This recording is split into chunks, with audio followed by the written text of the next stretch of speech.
18 ವರ್ಷ. ಈ 18 ವರ್ಷಗಳ ಕಾಲ ಬಹಳ ಸುದೀರ್ಘವಾಗಿ ಶ್ರೀರಾಮ ಉತ್ಸವವನ್ನ, ನಮ್ಮ ನೆಲದ ವೈಭವವನ್ನ, ನಮ್ಮ ನೆಲದ ಸಂಸ್ಕೃತಿಯನ್ನ ಇದನ್ನ ನಾವು ವಿಜೃಂಭಣೆಯಿಂದ ಆಚರಿಸಬೇಕು. ನಮ್ಮ ಜನರಲ್ಲಿ, ನಮ್ಮ ಯುವಕರಲ್ಲಿ ಒಂದು ಉತ್ಸವವನ್ನು ತುಂಬಬೇಕು. ಯಾಕಂತಂದ್ರೆ ಶ್ರೀರಾಮ್ ನಗರ ಒಬ್ಬ ಐತಿಹಾಸಿಕವಾಗಿರ್ತಕ್ಕಂಥ ನಗರ. ಶ್ರೀರಾಮ್ಗೆ ತನ್ನದೇ ಇರ್ತಕ್ಕಂಥ ಇತಿಹಾಸ ಇದೆ. ರಾಷ್ಟ್ರಕೂಟರ ರಾಜಧಾನಿಯಾಗಿರ್ತಕ್ಕಂಥ ಮಾನ್ಯಕೀಯವಾಗಿರ್ಬೋದು, ಕನ್ನಡಕ್ಕೆ ಮೊದಲನೆಯ ಕೃತಿ ಕೊಟ್ಟಿರ್ತಕ್ಕಂಥ ಕವಿರಾಜರ ಮಾರ್ಗದ ಹೆಗ್ಗಳಿಕೆ ಆಗಿರಬಹುದು, ಶ್ರೀರಾಮ್ ನಗರದಲ್ಲಿರ್ತಕ್ಕಂಥ ಬಾಣಂತಿ ಕಂಬ ಇಟ್ಕೊಂಡು ಅನೇಕ ಶಿಲಾಶಾಸನಗಳಾಗಿರ್ಬೋದು. ಶ್ರೀರಾಮ್ಗೆ ತನ್ನದೇ ಆಗಿರ್ತಕ್ಕಂಥ ಒಂದು ಇತಿಹಾಸ ಇದೆ. ಕುಡಿತುವುದೇ ಕಾವ್ಯ ಪರಿಣಿತಿ ಮದಿಗಳು ನಾಡ ವರ್ಗಗಳಂತಕ್ಕಂಥ ಜನ ಏನು ಶ್ರೀ ವಿಜಯರು ಈ ನಾಡಿನ ಜನರ ಬಗ್ಗೆ ಕುರಿತು ಕವಿರಾಜ ಮಾರ್ಗದಲ್ಲಿ ಹೇಳಿದ್ದಾರೆ. ಈ ನಾಡಿನ ಜನರಲ್ಲಿ ಒಂದು ಉತ್ಸಾಹ ಇದೆ, ಈ ನಾಡಿನ ಜನರಲ್ಲಿ ಪ್ರಬುದ್ಧತೆ ಇದೆ ಅಂತಕ್ಕಂಥದ್ದು ನಮ್ಮ ನಾಡಿನ ಸಂಸ್ಕೃತಿ. ಅದನ್ನ ಇನ್ನೂ ಹೆಚ್ಚಿನ ರೀತಿಯಲ್ಲಿ ನಾವು ಶ್ರೀರಾಮ್ಗೆ ನಾವು ಬೆಳೆಸಬೇಕು. ಶ್ರೀರಾಮನ ಅಭಿವೃದ್ಧಿ ಮಾಡೋದ್ರಲ್ಲಿ ಒಂದು ಅಭಿವೃದ್ಧಿ ಹೊಂದಿರತಕ್ಕಂಥ ಒಂದು ಪಟ್ಟಣವನ್ನಾಗಿ ಮಾಡೋದ್ರ ಜೊತೆಗೆ ಶ್ರೀರಾಮ್ ತಾಲೂಕಿನ ಅಭಿವೃದ್ಧಿ ಕೂಡ ಈ ಒಂದು ಕಾರ್ಯಕ್ರಮದ ಉದ್ದೇಶ ಆಗಿದೆ ಅಂತಕ್ಕಂಥದ್ದು ನನ್ನ ಭಾವನೆ.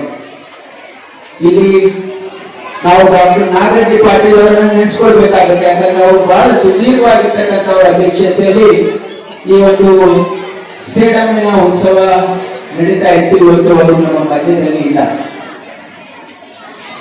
ಇಲ್ಲಿ ಬಸವರಾಜ ಪಾಟೀಲ್ ಶ್ರೀರಾಮರಾಗಿರ್ಬೋದು, ಇಲ್ಲಿ ಅನೇಕ ಹಿರಿಯರು ಸೇರಿ ಇದನ್ನ ಈ ಒಂದು ಉತ್ಸವವನ್ನ ಜನರ ಉತ್ಸವವನ್ನಾಗಿ ಪರಿವರ್ತನೆ ಮಾಡೋದಕ್ಕೆ ಅನೇಕ ಪ್ರಯತ್ನಗಳನ್ನು ಇಲ್ಲಿ ಇರ್ತಕ್ಕಂಥ ನಮ್ಮ ಅಧ್ಯಕ್ಷರು, ನಮ್ಮ ಈ ಶ್ರೀರಾಮ ಉತ್ಸವ ಸಮಿತಿ ಆಗಿರ್ಬೋದು ಮತ್ತು ಎಲ್ಲ ಸಾರ್ವಜನಿಕರು ಇದಕ್ಕೆ ಸಂಪೂರ್ಣ ಸಹಕಾರ ಕೊಡ್ತಾ ಇದ್ದಾರೆ.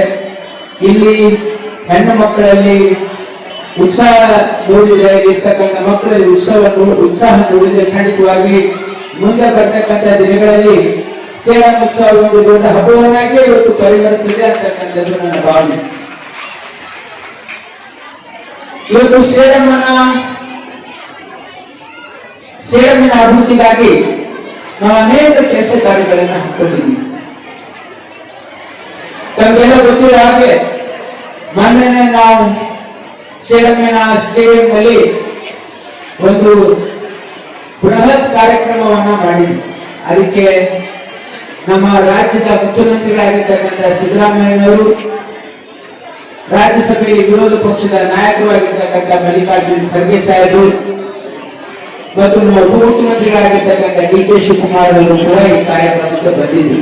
ಈ ಕಾರ್ಯಕ್ರಮ ಸುಮಾರು 688 ಕೋಟಿ ರೂಪಾಯಿ ಅಭಿವೃದ್ಧಿಯ ಕಾಮಗಾರಿಗಳ ಅಡಿಗಲ್ಲು ಮತ್ತು ಉದ್ಘಾಟನೆ ಸಮಾರಂಭವನ್ನು ನಾವು ಹಮ್ಮಿಕೊಂಡಿದ್ದೀವಿ. ಇದು ಕೇವಲ ಇತ್ತೀಚಿನ ದಿನದಲ್ಲಿ, ಅದಕ್ಕಿಂತ ಮುಂಚೆ ಅನೇಕ ಅಡಿಗಲ್ಲನ್ನ, ಅನೇಕ ಉದ್ಘಾಟನೆಗಳನ್ನ ಈ 2.5 ವರ್ಷದಲ್ಲಿ ನಾನು ಮಾಡಿದ್ದೀನಿ ಅಂತಕ್ಕಂಥ ತೃಪ್ತಿ ನನಗಿದೆ. ಸುಮಾರು 1,000 ಕೋಟಿ ರೂಪಾಯಿ ಈ 2.5 ವರ್ಷದಲ್ಲಿ ಇವತ್ತು ಶ್ರೀರಾಮ್ ತಾಲೂಕಿನ ಅಭಿವೃದ್ಧಿಗಾಗಿ ನಮ್ಮ ಸರ್ಕಾರ ಕೊಟ್ಟಿದೆ.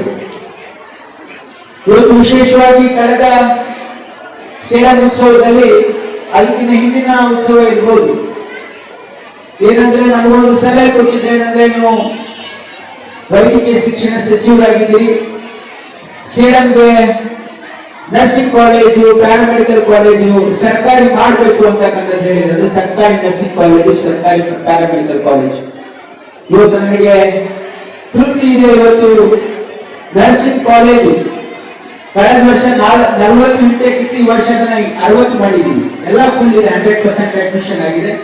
ಪ್ಯಾರಾಮೆಡಿಕಲ್ ಕೋರ್ಸಸ್ ಕೂಡ ಸುಮಾರು 45 ಜಾಸ್ತಿ ಮಕ್ಕಳು ಇದರಲ್ಲಿ ಅಡ್ಮಿಷನ್ ತೆಗೆದುಕೊಂಡಿದ್ದಾರೆ. ಇವೆರಡು ಕಾಲೇಜು ಈಗಾಗಲೇ ಪ್ರಾರಂಭ ಆಗಿದೆ. ಅದರ ಜೊತೆಗೆ ಇದಕ್ಕೆ ನಾವು ಬರೀ ಕಾಲೇಜ್ ಕೊಟ್ಟರೆ ಸಾಲದು ಬಿಲ್ಡಿಂಗ್ ಕೊಡಬೇಕು ಅಂತ ಹೇಳಿ ಇವತ್ತು 10 ಕೋಟಿ ರೂಪಾಯಿ ವೆಚ್ಚದ ನರ್ಸಿಂಗ್ ಕಾಲೇಜ್ ಪ್ಯಾರಾಮೆಡಿಕಲ್ ಕಾಲೇಜನ್ನ ಕಟ್ತಾ ಇದ್ದೀವಿ. ಈಗಾಗಲೇ ಅಡಿಗಳಾಗಿದೆ, ಕೆಲಸ ನಡೀತಾ ಇದೆ. ಅದಲ್ಲದೆ ನಾವು ಮಕ್ಕಳಿಗೆ ಇಲ್ಲಿಗೆ ಒಂದು ಹಾಸ್ಟೆಲ್ ಕಟ್ಟಬೇಕು ಅಂತ 10 ಕೋಟಿ ರೂಪಾಯಿ ವೆಚ್ಚದಲ್ಲಿ ಒಂದು ಹಾಸ್ಟೆಲ್ ಕೂಡ ಕಟ್ತಾ ಇದ್ದೀವಿ ಅಲ್ಲಿ ನಮ್ಮ ಆಸ್ಪತ್ರೆ ಆವರಣದಲ್ಲಿ.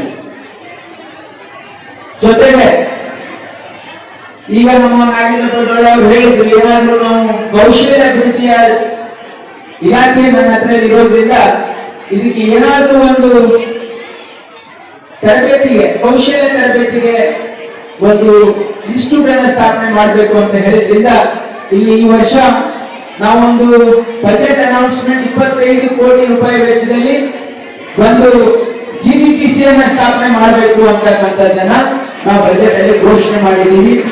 ಈಗ ಅದಕ್ಕೆ ಎಸ್ಟಿಮೇಟ್ 73 ಕೋಟಿಯನ್ನು ಪ್ರಪೋಸಲ್ ಕೊಟ್ಟಿದ್ದಾರೆ. ಈಗ ಅದನ್ನು ಕೂಡ ಮುಂದಿನ ಕ್ಯಾಬಿನೆಟ್ ನಲ್ಲಿ ಬರ್ತಾ ಇದೆ. ಇನ್ನೊಂದು Thanks for watching. Read, discuss and debate with editor Dr. Yan Prashant Rao. Wanted reporters in print, digital and visual media for Bharat Vaibhav Daily Newspaper, BV News 5 Channel and BV Fast Web News from all the talukas of Karnataka, Goa and Maharashtra. If interested, send your resume to 9019229369.